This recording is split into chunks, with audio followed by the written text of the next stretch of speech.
Magandang araw mga kaibigan.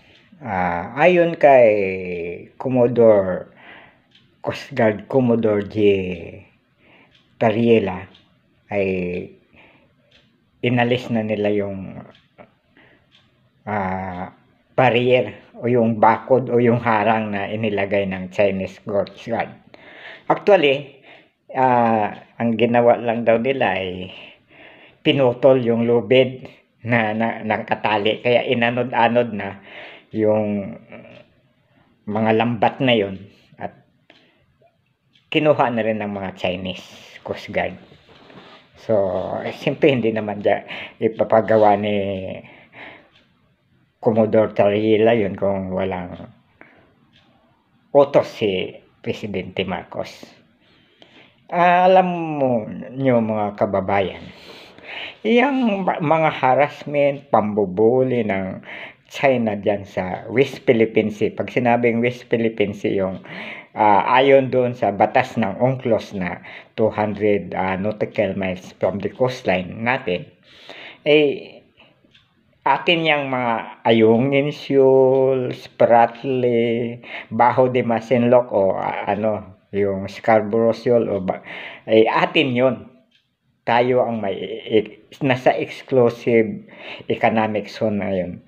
Kaya gustong sakupin din ng China, inaagaw nila, kasi dyan sa Red Banks, sa may Ayungin Shoal malapit, ay tinatayang ang oil deposit at saka natural gas deposit ay makapag-energize ng Chinese industry sa loob ng 100 years. 100 years ha. So napakaraming mga oil pala dyan na noon pang mga nakaraang taon o ngayong taon na ito ay balak nating minahin. Kasi nagkukulang ng ating natural gas dahil 2 years na lang daw ang magsasara na ang Manamplaya na energy natural gas na mina natin dyan sa Palawan. Kaya kailangan natin yan. Kaya magmimina tayo dyan. Hinaharangan ng China. Ayaw nila. Kasi kung makukuha man natin yan, gusto nila makihati rin.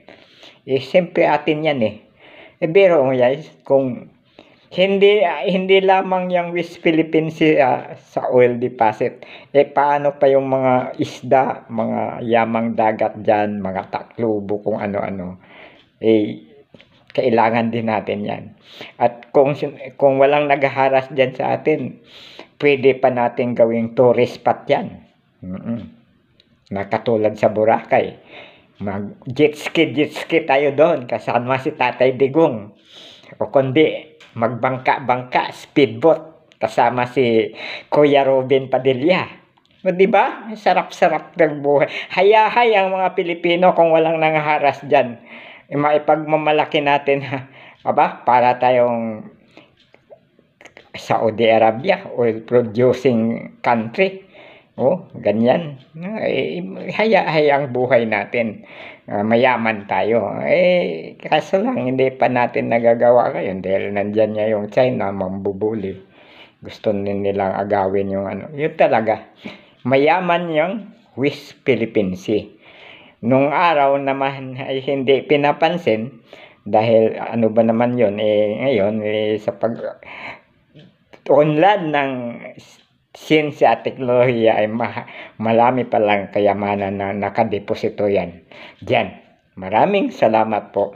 Magandang araw sa ating lahat. Sana yung mga trolls, tigilan nyo na yung mga trolls pabor sa China, kung sino man ang mga supporters sa China. Mag-isip-isip kayo. Ang pinag-uusapan na natin dito ay future generation, hindi na sa ngayon. Ang ating mga salinlahi na dapat sila ang makikinabang dyan, hindi yung mga Chinese. Hanggang dito na lamang po.